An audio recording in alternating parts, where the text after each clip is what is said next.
peut être intéressant pour savoir un peu de quoi on parle, d'avoir quelques éléments de comparaison entre ce qui est utilisé aujourd'hui ultra majoritairement, le tracteur thermique tel qu'on le rencontre dans les champs, dans les vignes ou dans tout type de culture, au tracteur électrique. À la base, pour que le tracteur avance, il nous faut tout simplement un moteur.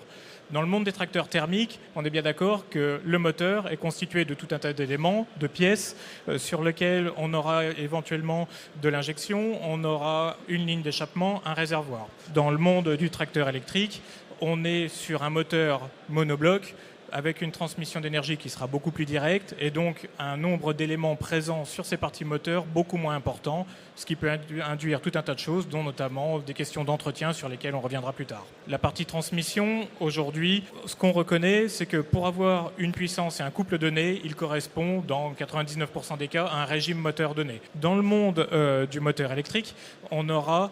le couple maximal qui sera disponible tout de suite sans aucun lien avec le régime moteur.